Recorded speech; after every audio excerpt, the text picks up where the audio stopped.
Jangan lupa untuk subscribe YouTube channel Metro TV News dan nyalakan notifikasinya.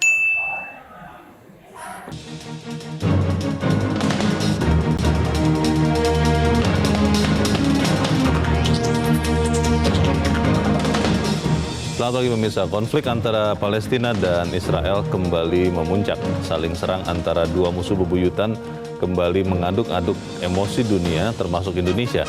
Namun kita mesti bijak menyikapinya. Pemirsa, inilah editorial Media Indonesia edisi hari ini Senin 17 Mei 2021 dengan tema Membela Palestina, Membela Kemanusiaan bersama saya Leonard Samosir. Dan kami juga mengundang partisipasi Anda nanti melalui sambungan telepon di 0215839900. Dan pemirsa, pagi ini telah hadir di studio Metro TV anggota Dewan Redaksi Media Group Eko Rahmawanto. Mas Eko, selamat pagi. Selamat pagi, Leo. Sehat-sehat, Mas? Sehat-sehat. Masih tetap pakai masker? Masih. Jaga jarak, cuci tangan? Ya, harus itu. Baik, kita bukan akan membicarakan COVID, kita akan bicarakan Palestina, Mas Eko. Tapi sebelumnya, kita akan lihat dulu ada beberapa berita yang menjadi perhatian media Indonesia untuk hari ini. Yang pertama, ini terkait dengan mudik lebaran ini, Mas Eko. Ya. Walaupun secara resmi dilarang, tapi ternyata secara real ada yang mudik. Dan ini beritanya, cegah COVID-19 hingga rumah pemudik. Ini adalah headline media Indonesia untuk hari ini. Maksudnya bagaimana nih Mas Eko? Apakah nanti kemudian yang mudik balik lalu diikuti sampai rumah atau seperti apa, Mas Eko? Ya, mereka yang lolos ke rumahnya masing-masing, ini di DKI ya. Kalau dia bisa menunjukkan surat swab gitu, tidak perlu di swab. Tapi kalau mereka tidak bisa menunjukkan, ya pasti akan di swab. Ini kan sebetulnya hal yang bagus bagi wilayah DKI yang akan digagas oleh Polda Metro. Tapi kan penduduk DKI ini banyak sekali, Leo. Bisa 12 juta ini. 12 juta ya? Jadi tentu akan kewalahan jika semua diserahkan kepada Polda Metro. Jadi menurut saya lebih baik mereka yang mudik atau balik lagi ke DKI Jakarta, ya ke Jabodetabek, menyertakan surat COVID ini. Jadi tidak perlu nanti harus diswab oleh petugas di Polda Metro Jaya. Ini kan untuk kepentingan bersama, untuk kesehatan juga semua. Jadi jangan sampai kemudian nanti timbul hal-hal yang tidak diinginkan karena tidak bisa menyertakan surat COVID. Ini tesnya tes usap atau PCR swab atau cukup tes antigen? Saya kira ini antigen. Kalau swab kan berlangsung akan lama, ya hasilnya juga lama, biayanya juga tentu akan mahal. Saya kira Polda Metro tidak mempunyai anggaran yang cukup besar untuk melakukan swab ya. Jadi minimal kita bisa melacak keberadaan para pemudik yang secara tidak legal sebetulnya. Supaya kemudian tidak menularkan kalau kemudian ternyata membawa virus itu ya Mas Eko ya? Iya. Kita harapkan kita semua sama-sama jaga kesehatan kita dan keluarga kita. Kita tinggalkan berita itu, kita ke halaman 2, halaman dalam di harian Anda pemirsa. Ini masih terkait dengan COVID Mas Eko, tapi kali ini adalah Kimia Farma yang kita tahu bahwa di Kuala Namu pernah ada antigen bekas yang dipakai lagi. Akhirnya seluruh direktur Kimia Farma Diagnostika, ini berarti yang membawahi alat-alat antigen itu ya? Betul. Dipecat. Nah, ini langkah bagus, tapi pertanyaannya setelah ini apa begitu kan? Bagaimana Mas Eko? Iya, sebetulnya ini kan langkah yang mengejutkan tapi juga sangat diapresiasi ya. Karena sebetulnya kan tidak semua melakukan hal itu, tapi imbasnya pasti kemana-mana, termasuk ke Kimia Farma. Jadi pencopotan ini sekaligus warning kepada siapapun di lingkungan BUMN agar lebih berhati-hati, lebih jujur, punya integritas dan lain-lain. Tapi setelah itu apa? Jadi harusnya setelah ini pergantian direktur-direktur ini harus lebih capable ya, lebih mengena. Jadi ke bawah itu juga lebih transparan. Jadi agar bisa ke depan mempunyai kinerja yang lebih bagus. Jangan sampai terulang kembali kejadian di Kuala Namu yang akan mencoreng nanti industri Kimia Farma itu sendiri. Dan mengganggu kepercayaan mungkin ya Mas Eko ya, karena beberapa teman akhirnya walaupun mungkin setengah bercanda mereka bilang nanti kalau ke bandara itu betulan nggak tesnya, katanya begitu. Itu kayak di Kuala Namu itu bagaimana, katanya begitu. Ya itu mungkin yang dijaga oleh Kementerian BUMN dengan akhirnya tindakan keras harus memberhentikan seluruh direksi kimia farma diagnostik ya Mas ya? Betul. Jadi saya kira ini yang harus dilakukan sudah langkah yang paling bagus. Jadi mudah-mudahan tidak ada lagi hal yang semacam ini terjadi. Baik, kita selalu hidup dari evaluasi dan evaluasi itu di berita selanjutnya pemerintah daerah menutup sejumlah tempat wisata. Ya. Kalau saya baca beritanya Mas Eko bahwa ini menarik di paragraf pertama dikatakan sejumlah objek wisata di beberapa daerah kemarin akhirnya ditutup. Ini bagaimana Mas Eko?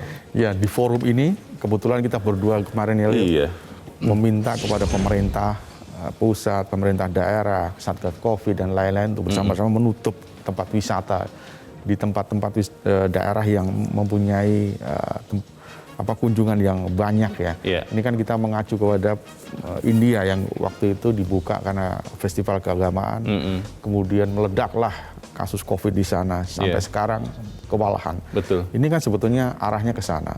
Tapi ternyata ini tidak tegas, tidak clear dari awal. Jadi ketika dari awal sudah ada ditutup, kemudian dibuka lagi, kemudian ditutup lagi, ini kan membingungkan masyarakat. Di Ancol orang bingung juga, menimbulkan reaksi, protes dan lain-lain. Jadi harus ketegasan itu harus dimulai dari awal. Ketika dia sudah mulai ditutup, ya sampai batas tertentu yang sudah ditentukan ya ditutup. Jangan dibuka, ditutup, dibuka, ditutup. Akhirnya ini pasti akan menimbulkan keresahan. Nah kita tunggu saja nanti Juni, Juli apakah ada terjadi ledakan COVID-19, ya, kita tunggu saja. Semoga. Tapi kalau kita melihat dari animo masyarakat yang mudik, kemudian berkunjung ke tempat wisata, kalau kita melihat fotonya ini juga banyak yang tidak memakai masker, amat mungkin akan terjadi lonjakan yang sangat signifikan, Leo. Ya ini pembelajaran untuk kita semua. Dan jangan sampai ada lagi masyarakat Indonesia yang masa bodoh, yang tidak peduli mengatakan saya tidak ada COVID, saya sehat, di sekitar saya tidak ada, karena kecepatannya sangat tinggi untuk kemudian COVID itu datang ya.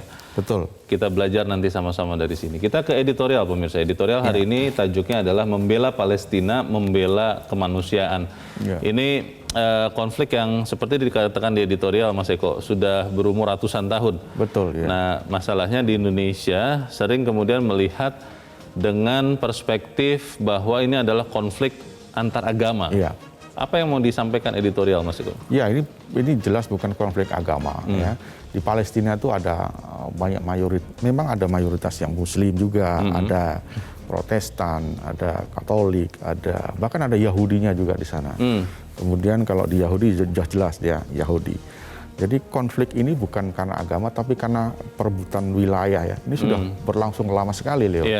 Jadi ini kemudian berlarut-larut karena tidak ada kejelasan di sana, tidak ada solusi, ya, yang kemudian menimbulkan terus perang. Ini kan perangnya sudah sangat lama, berhenti, mulai lagi, berhenti, mulai lagi, dan ini sekarang mulai yang terbesar lagi.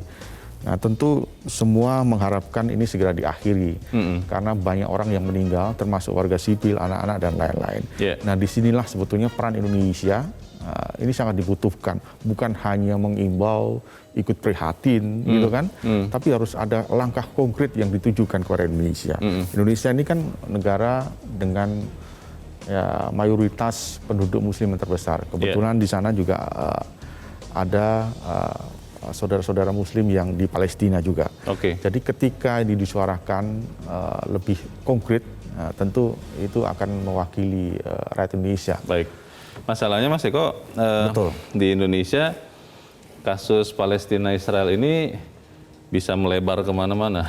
Bisa menjalar kemana-mana dan itu sering akhirnya malah kontraproduktif untuk kita sendiri. Tapi kita akan bahas itu Mas Eko dan pemirsa, inilah editorial Media Indonesia untuk hari ini, Senin 17 Mei 2021, membela Palestina, membela kemanusiaan.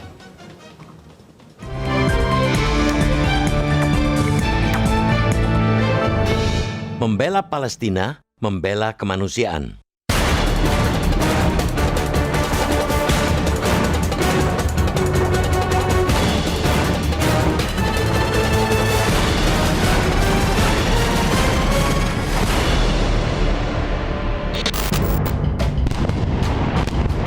Konflik antara Palestina dan Israel memuncak lagi. Saling serang antara dua musuh bebuyutan itu kembali mengaduk-aduk emosi dunia, termasuk Indonesia. Tetapi kita mesti bijak menyikapinya.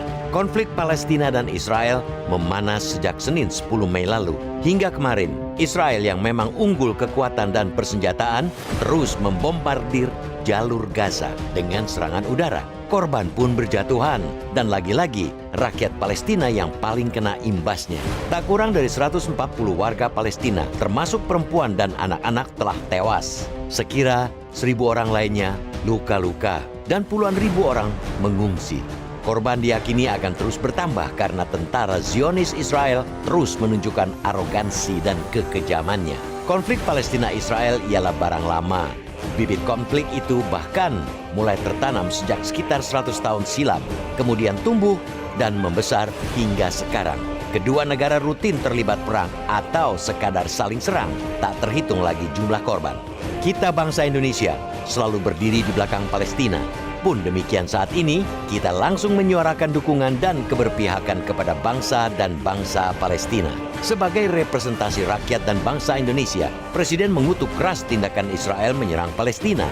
Ia mengatakan, situasi di Palestina merupakan isu global yang terus menjadi perhatiannya. Tak cuma mengecam, tak hanya mengutuk, tak sekadar memperhatikan, Jokowi juga intens berkomunikasi dengan para pemimpin dunia mengenai kondisi Palestina. Dia mencoba menggalang kekuatan dunia untuk menekan Israel agar menghentikan agresinya di tanah Palestina.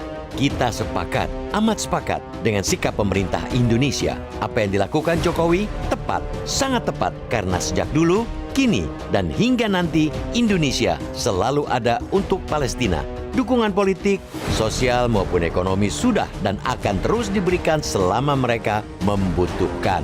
Perlu kita ingatkan dan tegaskan lagi, keberpihakan kita kepada Palestina bukan karena latar belakang agama. Mayoritas penduduk Indonesia dan Palestina memang Muslim, tetapi bukan itu yang menjadi landasan utama dukungan kita. Konflik antara Palestina dan Israel juga bukan konflik agama. Ia ialah konflik antara bangsa yang terjajah dan penjajah. Ia perseteruan antara negara yang ingin merdeka dan yang ingin melanggengkan nafsu kolonialismenya. Pembelaan kita kepada Palestina ialah implementasi amanah konstitusi. Bukankah dalam pembukaan Undang-Undang Dasar 1945 jelas dinyatakan bahwa sesungguhnya kemerdekaan itu ialah hak segala bangsa, dan oleh sebab itu penjajahan di atas dunia harus dihapuskan karena tidak sesuai dengan pri kemanusiaan dan pri keadilan. Itulah komitmen Indonesia, komitmen yang semestinya juga dikedepankan seluruh anak bangsa. Bukan sebaliknya, konflik Palestina-Israel justru membelah masyarakat kita karena persepsi keliru bahwa konflik itu konflik agama. Membela rakyat Palestina karena sentimen agama tertentu jelas salah. Karena ada banyak agama di sana dan semuanya bersatu melawan Israel. Memihak Israel karena agama lebih salah lagi, karena yang dilakukan negeri Yahudi itu ialah bentuk agresi, penjajahan, penindasan, dan pelanggaran HAM. Selain melanggar hukum internasional, tindakan-tindakan tercela itu tentu bertentangan dengan ajaran agama apapun. Di banyak negara, penderitaan rakyat Palestina menyatukan rakyat mereka dari lintas latar belakang untuk mengutuk agresi Israel. Demikian pula semestinya di negeri ini. Bersama mendukung perjuangan rakyat Palestina ialah kemestian, karena membela mereka berarti membela kemanusiaan.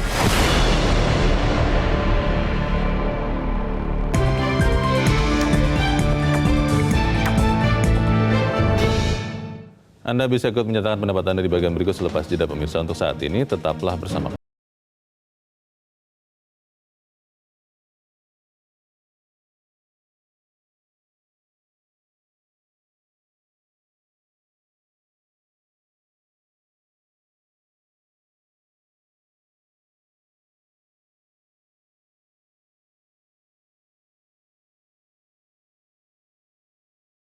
Masih bersama kami di Editorial Media Indonesia. Mas Eko, sebelum kita berdiskusi, Mas, kita coba bertanya dulu. Kita sudah tersambung lewat saluran telepon dengan Direktur Jenderal Asia Pasifik dan Afrika, Kementerian Luar Negeri, Abdul Qadir Jailani. Pak Jailani, selamat pagi.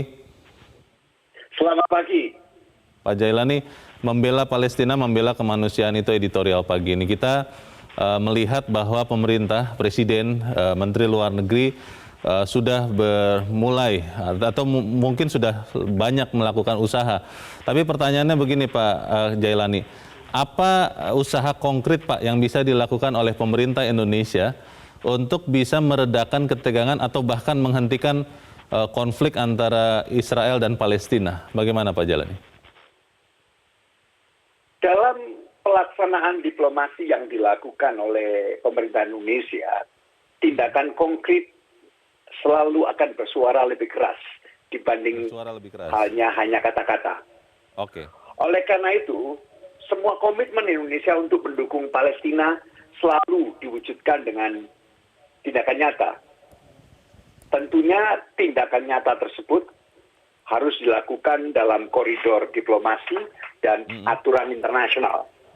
Dalam kaitan ini, Presiden Joko Widodo telah melakukan serangkaian diplomatic engagement dengan berbagai pemimpin dunia untuk menggalang dukungan terhadap Palestina.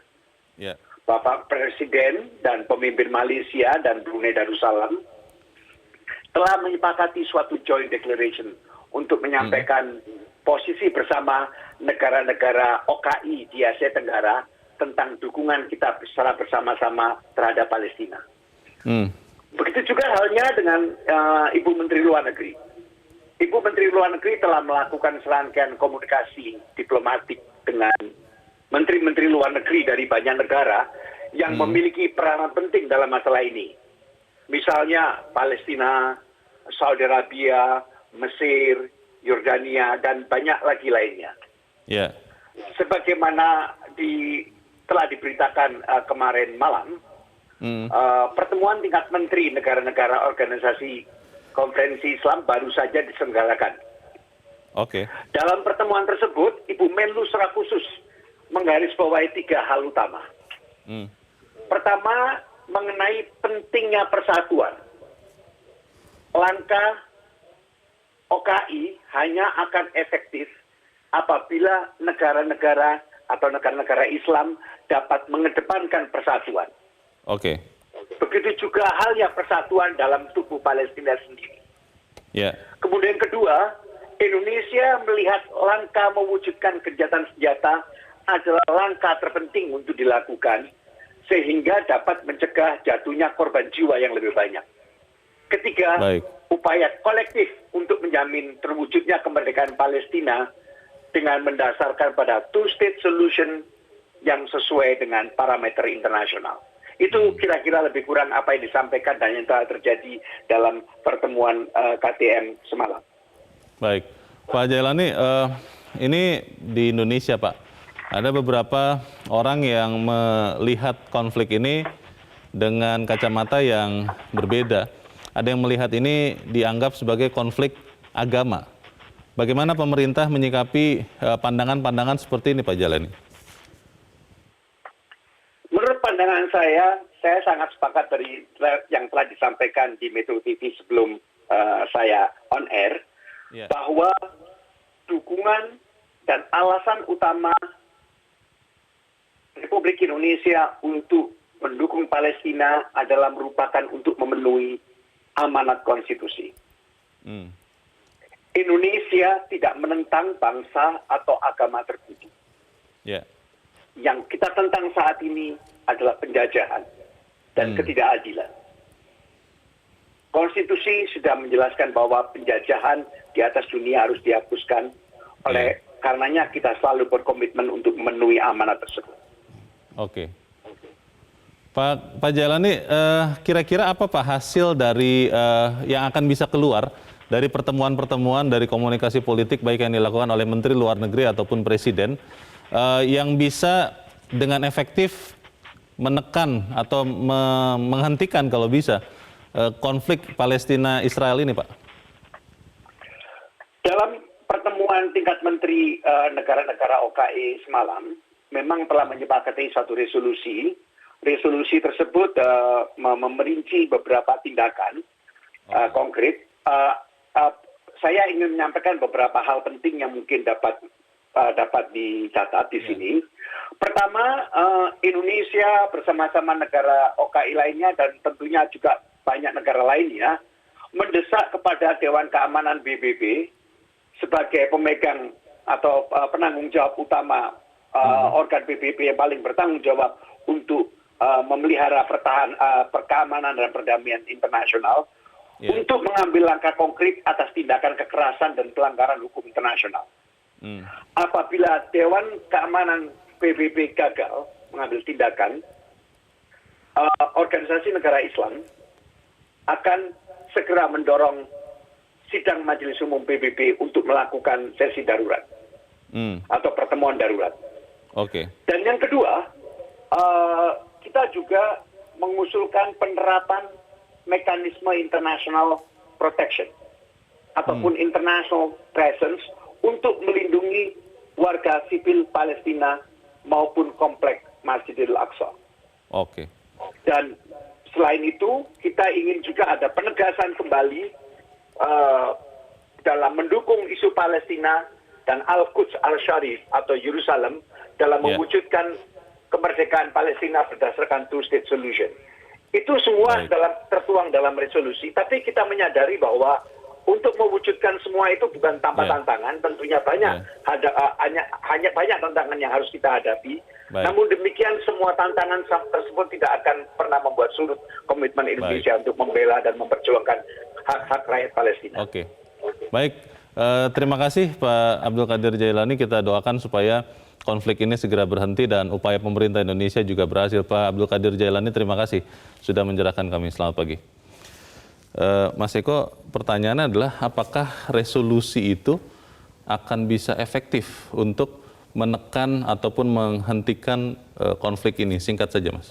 Ya, kalau kita melihat Amerika di belakang Israel tentu akan sulit ya, karena memang Israel itu berlindung di istilahnya di ketiak Amerika gitu ya, kira-kira begitu.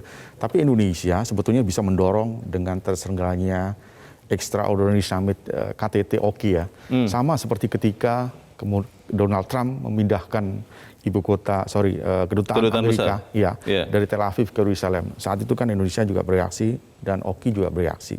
Kemudian Indonesia juga harus memanfaatkan ya sebagai anggota Dewan Hak Asasi Manusia kan. Ini kan berakhirnya baru tahun 2022. Nah, di situ harus bisa memerankan Indonesia soal anggota HAM ini. Ini penting karena untuk melindungi warga sipil yang ada di Palestina yang sekarang menjadi korban agresi militer Israel. Jadi dalam konflik ini memang yang paling penting adalah soft diplomasi. Jangan dengan militer. Kalau dengan militer sudah pasti Palestina itu akan kalah. Karena militer Rusia lebih hebat, lebih kuat. Salah satu yang terkuat di dunia. Kalau pemikiran sederhana beberapa orang berpikir begini, Mas. Ketika roket saling dilontarkan, baik oleh Israel maupun oleh Palestina, yang itulah yang memakan korban, baik jiwa maupun kehancuran yang begitu rupa. Yang efektif untuk menahan roket-roket ini, untuk mencegah roket-roket ini terbang, itu apa yang bisa dilakukan dan apakah Indonesia bisa juga memainkan peranan di situ? Tapi itu akan kita jawab selepas jeda dan pemirsa tetaplah bersama kami. Editorial Media Indonesia akan segera kembali.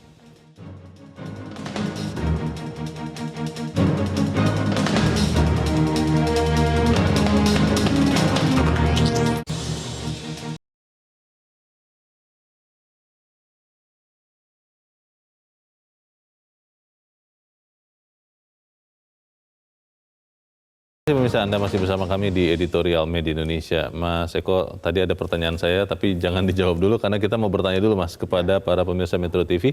Kita sudah terhubung dengan pemirsa Metro TV di Malang, Jawa Timur. Ada Mas Dani. Mas Dani, selamat pagi. Selamat pagi, Bang Leo. Selamat pagi, Mas Eko. Selamat pagi, Mas Dani. Bagaimana, Mas, pendapat Anda membela Palestina, membela kemanusiaan? Silakan, Mas Dani.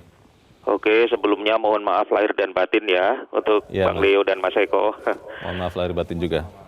Oke, menurut saya satu-satunya upaya konkret yang bisa dilakukan oleh pemerintah Indonesia itu adalah mengupayakan penghapusan hak veto di forum PBB. Jadi jangan ada satupun negara yang menjadi anggota PBB yang mempunyai hak veto. Itu satu-satunya jalan, nggak ada jalan lain. Karena saya selama ini Dewan Keamanan PBB, Mas Dani. Oh, itu ya maka dari itu selama ini sebenarnya saya yakin PBB itu sebenarnya sudah gemes sama Israel gitu. Tapi mereka tuh selalu ketegasan mereka tuh selalu terhalang oleh veto yang terutama dilakukan oleh Amerika Serikat begitu. Bahkan sekutu Amerika Serikat di Eropa sekalipun seperti Inggris dan Prancis itu sebenarnya kalau melihat gelagatnya mereka tuh nggak suka sama Israel, walaupun nggak serta-merta mereka bersimpati pada Palestina ya, tapi setidaknya mereka tuh lama-kelamaan makin istilahnya ilfil lah sama Israel gitu ya. Gitu. Jadi mau nggak mau Indonesia ini harus mengupayakan di forum PBB menyuarakan sekencang-kencangnya upaya penghapusan hak veto, mau dilakukan oleh anggota biasa, mau dilakukan oleh negara kuat, anggota Dewan Keamanan. Pokoknya negara, tidak ada satu negara pun yang punya hak veto gitu, agar PBB ini bisa mengeksekusi keputusannya dengan leluasa gitu. Selama ini kan keputusan terhadap Palestina itu kan walaupun didukung katakanlah 90% negara anggota PBB, selalu aja ada satu aja yang memveto, Amerika Serikat terutama pasti gagal tereksekusi itu keputusan PBB. Maka dari itu negara-negara tidak cuma negara Islam loh ya, bahkan negara-negara non-Muslim seperti Kuba, Venezuela pun sebenarnya yang mayoritas non-Muslim, mereka tuh juga tidak suka sama Israel. Dari zamannya Fidel Castro, Hugo Chavez, sampai penerusnya sekarang ini mereka tuh nggak suka gitu loh. Jadi nggak cuma negara Islam aja yang bersimpati pada Palestina. Baik. Itu aja mungkin dari saya. Terima kasih. Terima kasih Mas Dhani di Malang, Jawa Timur. Selamat pagi Mas. Di belakang Mas Dhani ada Pak John Veto di Batam, Kepulauan Riau. Pak John, selamat pagi. Selamat pagi Mas Riko. Selamat pagi Mas Riko. Selamat pagi. Silakan Pak John. Sangat istimewa yang diulas pagi hari ini ya. Tadi editorial media Indonesia. Begini, kalau Indonesia, upaya Indonesia dengan dengan Israel itu bermusuhannya memang di undang-undang pun dibunyikan. Di paspor kita kan tidak boleh berkunjung ke Israel, begitu. Sudah jelas Indonesia jelas posisi dia membela mati-matian Palestina ya. Bukan dia membela di forum internasional berpolitik aja enggak ya, juga finansial, sampai-sampai kita punya rumah sakit loh di Gaza. Jadi begini, yang kita perlu pertanyakan Mas Eko, negara-negara yang ada di yang tetangganya Israel, contoh ya Turki ya, Erdogan yang berkuar-kuar begini, tapi Erdogan dia memimpin ada hubungan diplomatik, kedutaannya ada di Ankara, kedutaan Israel, begitu juga sebaliknya. Sebenarnya yang punya bisa menekan Israel itu, ya, yang daerah Arab itu, contoh, ya, Turki, Mesir, Kalau Indonesia ada jelas, ya. Indonesia semenjak kejadian ini tidak pernah berhenti. Jadi mana-mana kita sekarang ada apa? Di simpang-simpang jalan saya tengok ada pengumpulan dana. Dari dulu begitu. Jadi negara-negara tetangga Israel lah yang lebih efektif untuk menekan Israel untuk menghentikan gerakannya, begitu ya Pak John ya? Main dua kaki, jangan dia main dua kaki. Ini Mas Eko ya, makasih banyak. Baik, terima kasih Pak John Veto di Batam, Kepulauan Riau. Selamat pagi Pak. Di belakang Pak John ada Pak Jose di Nusa Tenggara Timur. Pak Jose, selamat pagi. Selamat pagi Bang Leo, selamat pagi Mas Eko. Selamat pagi. Pak Jose di kota mana Pak, kalau boleh tahu Pak? Saya langsung di kota Kupang, ibu kotanya Kupang, NTT. Ya? Baik, silakan Pak pendapat Anda Pak Jose. Ya, judul ini memang menarik, membela Palestina artinya membela kemanusiaan. Saya tidak mau melihat itu dari aspek politiknya, politik atau agamanya, tidak mau. Yang saya mau lihat adalah kata konflik di sini artinya ada saling menyerang. Artinya tidak serta-merta hanya Israel saja menyerang, bahwa Hamas juga, Palestina dalam hal ini Hamas, juga melepaskan roketnya. Jadi saling menyerang itulah yang menyebabkan kita sebut konflik. Nah, oleh karena itu, saran saya jika ingin mendapat perhatian dunia, jika ingin mendapat dukungan dari masyarakat dunia, Hamas hentikan dulu roket-roketnya. Pasti Amerika pun ikut tertarik untuk membantu Palestina dalam hal ini. Tapi kalau Hamas juga ikut melepaskan roketnya, ya dianggap ini kan konflik, berarti perang ini. Sulit dihentikan. Baik. Saya kira demikian. Jadi harus ada itikat baik dua pihak untuk sama-sama menghentikan serangan, begitu ya Pak Jose ya? Paling tidak kalau misalnya dari segi aspek kekuatan militer, pasti Israel di atas dari Hamas. Baik. Ya sudah, Hamas diam saja. tentu perhatian dunia untuk mendukung Palestina itu pasti ada. Oke, baik. Terima kasih Pak Jose di Kupang, Nusa Tenggara Timur. Selamat pagi Pak. Di belakang Pak Jose ada Ibu Lia di Makassar, Sulawesi Selatan. Ibu Lia, selamat pagi. Assalamualaikum. Waalaikumsalam Ibu Lia. Silakan Bu, pendapat Ibu. Iya, jadi kalau saya lihat partisipasi negara-negara lain, saya lihat di video itu, utamanya di Australia, saya memang bukan lagi istilahnya agama ya, tapi kemanusiaan. Cuma kalau kita kan mayoritas di Indonesia ya, jadi seolah-olah itu adalah dari agama, padahal kan semuanya itu ditemakan adalah dari segi kemanusiaannya. Jadi kita harus berpikiran positif untuk membantu bangsa dari warga dari Palestina ini sehingga mereka itu terbebas dari kezaliman daripada Israel. Cuma kuncinya di sini soalnya adalah dari Dewan Keamanan PBB. Ya, Dewan Keamanan PBB itu saya lihat kurang proaktif. Karena selama ini kan kalau namanya Dewan Keamanan PBB, tapi soalnya itu namanya di Amerika saja ya. Jadi hanya dapat Dewan Keamanan PBB, tapi yang berperan penting di situ adalah Amerika. Sehingga ini jadinya tidak pernah Palestina itu, apalagi sekarang ini kasihan ini kan waktu bulan-bulan suci ya, seharusnya kan ditunda dulu, artinya ditundukkan dulu. Sehingga masyarakat itu bisa juga sekarang mereka itu kan digempur pada waktu mereka melaksanakan ibadah ya. Jadi ini salah satu juga sehingga muncullah simpati dari negara lain walaupun non Muslim. Jadi memang semua dari segi kemanusiaan dengan banyaknya korban. Jadi saya rasa ini memang harus perang penting atau perang aktif dari Dewan Keamanan PBB itu harus ditingkatkan. Karena mereka itu kan banyak suara di situ, banyak negara. Tapi selama ini yang menonjol hanya seperti Dewan Keamanan PBB itu adalah Amerika, padahal kan bukan, dia banyak negara yang lain. Tapi itulah kenyataannya. Barangkali dengan itu sehingga warga Palestina itu bisa terbebas dari kezaliman daripada Israel. Baik, terima kasih Ibu Lia di Makassar, Sulawesi Selatan. Selamat pagi Bu.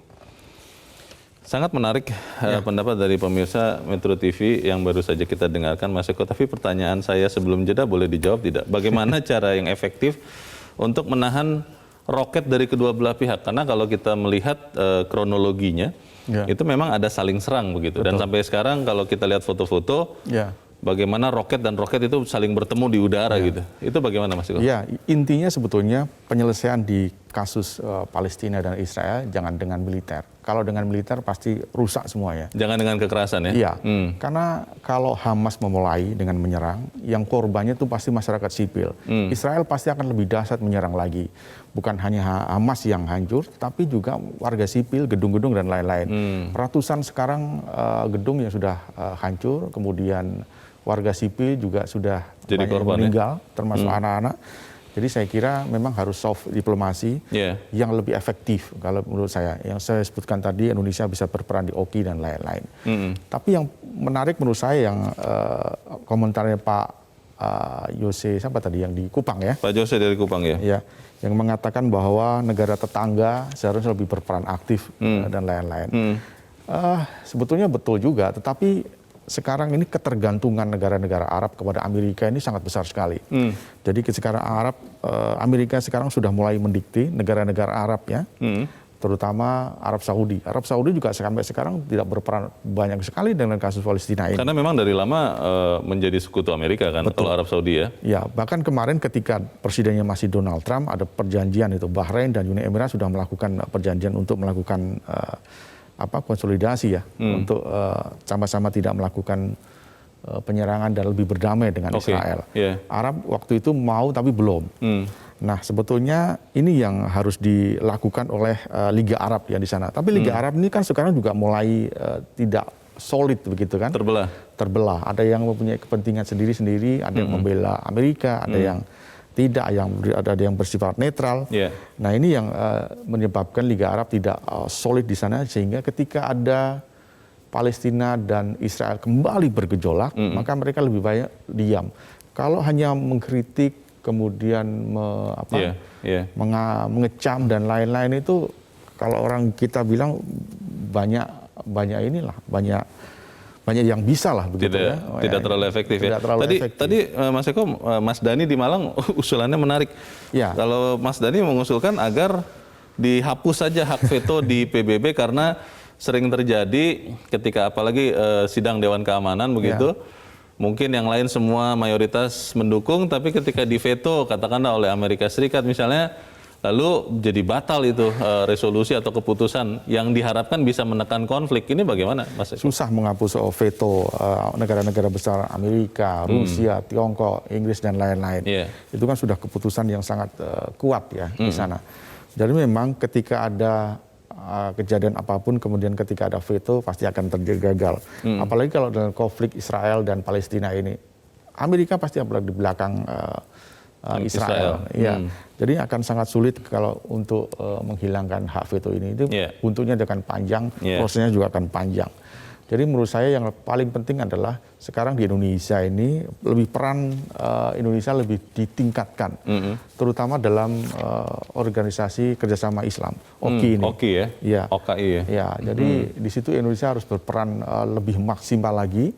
Kemudian juga ketika Indonesia menjadi Dewan Keamanan PBB, itu juga harus ditingkatkan lagi diplomasi di situ untuk mempengaruhi negara-negara anggotanya agar Israel menghentikan serangan di sana karena warga sipil sudah banyak terdampak di sana. Jadi harus mulai terus ditingkatkan meskipun kita tahu juga Indonesia sudah banyak melakukan hal untuk Palestina.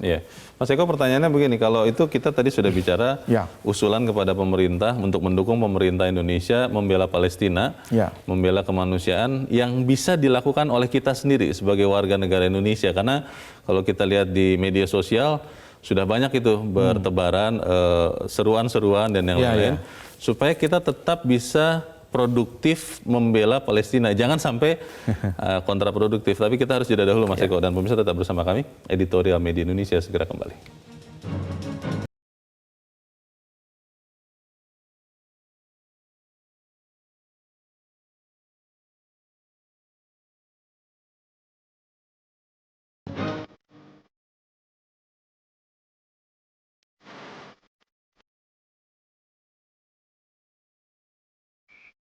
Terima kasih pemirsa, Anda masih bersama kami di Editorial Media Indonesia. Kita di bagian akhir dari diskusi kita pagi ini. Mas Eko, sebagai warga negara yang baik kan kita ingin juga mendukung pemerintah. Dan dalam kaitan dengan membela Palestina, membela kemanusiaan, apa yang bisa kita lakukan sebagai warga negara untuk mendukung Palestina? Karena kalau lihat media sosial, ada di Twitter, ada di internet, di Instagram atau yang lain-lain, itu sudah mulai beredar segala hal. Termasuk ada yang mau mengumpulkan dana katanya. Walaupun sering juga kita mendengar di masa lalu pengumpulan dana ini kadang-kadang tidak jelas juga peruntukannya seperti apa. Bagaimana Mas? Ya, yang paling penting adalah kita harus memahami bahwa konflik di Palestina dan Israel itu bukan konflik agama. Bukan konflik agama ya? Ini adalah konflik perebutan kekuasaan, ya, perebutan wilayah yang kemudian merembet kemana-mana. Kemudian ini perangnya berlangsung lama karena tidak ada solusi. Jadi kalau ada dana kemanusiaan yang Leo sebutkan tadi, sebetulnya memang bagus untuk kemanusiaan. Jadi harus orang yang jelas ini, organisasi yang jelas untuk disalurkan kepada mereka yang membutuhkan di sana. Jadi kalau memang nggak jelas ya janganlah diikuti. Masyarakat yang mau demo silahkan demo, tapi jangan mengatasnamakan agama. Nggak benar juga, karena memang di Palestina ada Muslim, ada Protestan, ada Katolik, bahkan ada Yahudinya juga sana. Jadi kalau mau membela, ya membela tentang kemanusiaan, tentang kemanusiaan, tentang agresi militer Israel yang sangat berlebihan sekarang, yang merekrut banyak orang, warga sipil. Nah itu yang arahnya harus ke sana, jangan ke agama. Nanti kalau agama merembetnya kemana-mana, nggak jelas ini. Jadi kita harus bisa memilah-milah melalui akal sehat, Leo. Kalau ada yang berusaha memanfaatkan kejadian ini di Indonesia, Mas? Betul. Untuk panggung politiknya. Karena situasi kita kan sekarang relatif sedang tenang, tidak ada pilkada, tidak ada pilpres, tidak ada pileg. Berusaha memanfaatkan ini sebagai panggungnya. Bagaimana Mas Eko? Ya, sudah sering sekali terjadi. Palestina itu pasti akan dibawa kemana-mana, termasuk kalau politisi dengan memanfaatkan itu menjadi panggung politik mereka untuk menyuarakan suara, terutama umat Muslim. Padahal kita tahu juga, sekali lagi saya sebutkan bahwa ini bukan konflik agama, tapi inilah konflik kemanusiaan antara yang menjajah dan terjajah, ya, yang sudah lama terjadi, mungkin kira-kira 100 tahun, Leo, yang sampai sekarang belum ada solusi yang jelas terhadap konflik antara Israel dan Palestina ini. Jadi menurut saya Palestina ini memang harus didudukkan lebih dalam lagi, melibatkan banyak orang, terutama OKI, PBB, kemudian Israel, Palestina, dan terutama Amerika. Amerika ini yang harus ditundukkan oleh PBB menurut saya, karena Amerika ini di belakang layar Israel. Kuncinya ya? Kuncinya. Kalau Israel masih tetap dibela Amerika, tetap akan susah, Leo, karena Amerika ini adalah negara superpower yang punya kekuatan lebih daripada negara-negara yang lain. Jadi menundukkan Israel juga harus menundukkan Amerika menurut saya. Kalau terkait tadi yang pengumpulan dana begitu ya, Mas Eko, ini sudah mulai beredar, kumpulkan dana, ada nomor rekening, ada namanya begitu ya, Save Gaza, Save Palestine, Save Palestinians Children. Itu kita bisa memberikannya langsung, atau memang kita harus cek dulu, atau seperti apa sebaiknya? Ya tentu kita harus bekerja sama dengan organisasi dunia, ya itu lebih baik, karena itu kan lebih jelas peruntukannya, menyalurkannya juga pasti akan lebih tepat. Kemudian kita juga harus berusaha mencek juga, jangan sampai kemudian kita memberikan dana, memberikan donasi nggak jelas, artinya disampaikan ke siapa, nanti ujungnya juga penyalurannya juga nggak jelas. Tujuannya baik, Leo, untuk membantu saudara-saudara kita yang ada di Palestina, yang kehilangan orang tuanya, kehilangan anaknya, kehilangan rumah dan lain-lain. Bahkan Indonesia kan juga pernah mendirikan rumah sakit di Gaza. Betul. Ini kan usaha-usaha yang sangat bagus sebetulnya. Ya intinya adalah kita jangan sampai salah melangkah. Kalau memberikan donasi ya boleh-boleh saja, asal itu jelas peruntukannya, organisasinya jelas, jangan sampai kemudian tidak jelas dan akhirnya nanti menjadi mubazir. Usaha untuk menekan Israel, menghentikan gerakannya, karena kalaupun memang Hamas melontarkan roket, secara de facto militer Israel kan jauh lebih kuat. Betul, ya. Itu kira-kira apa, Mas, yang bisa dilakukan oleh Indonesia atau kita titipkan kepada Presiden? Ya kalau kita melihat Presiden kan sudah melakukan konferensi pers meskipun melalui Twitter ya, dengan Malaysia dan Brunei Darussalam mengecam tindakan agresi Israel terhadap Palestina. Ya intinya adalah menghentikan kekerasan di sana yang menimbulkan banyak korban jiwa di sana. Nah, Presiden sudah bereaksi, Menlu juga sudah melakukan pembicaraan dengan banyak pemerintah, terutama di jajaran Kementerian Luar Negeri di masing-masing negara. Jadi ini harus mulai ditingkatkan lagi dalam taraf pembicaraannya, lebih intens untuk menekan Israel dan mungkin juga Hamas juga, Palestina, untuk sama-sama melakukan gencatan senjata. Menghentikan ya? Ya betul, karena kalau ini diteruskan yang rugi pasti akan Palestina. Kalau kita lihat Israel kerugiannya tidak terlalu signifikan, karena roket-roket itu pasti akan dibalas dengan roket-roket yang di atas juga bisa dipatahkan, Leo. Jadi pasti yang rugi adalah Palestina. Jadi sekali lagi penyelesaian antara kasus ini tidak bisa melakukan dengan cara militer, harus melalui soft diplomasi. Kalau dengan cara militer sudah pasti Palestina akan kalah. Baik, kita harap kita bisa melihat tidak lama lagi kondisi Palestina Israel yang berdamai ya. Mas Eko, terima kasih sudah hadir di tempat ini. Selamat pagi, Mas. Pemirsa, di banyak negara penderitaan rakyat Palestina menyatukan rakyat mereka dari lintas latar belakang untuk mengutuk agresi Israel. Demikian pula di negeri ini. Bersama mendukung perjuangan rakyat Palestina adalah keharusan, karena membela mereka berarti membela kemanusiaan. Saya Leonard Samosil, terima kasih Anda sudah menyaksikan. Selamat pagi.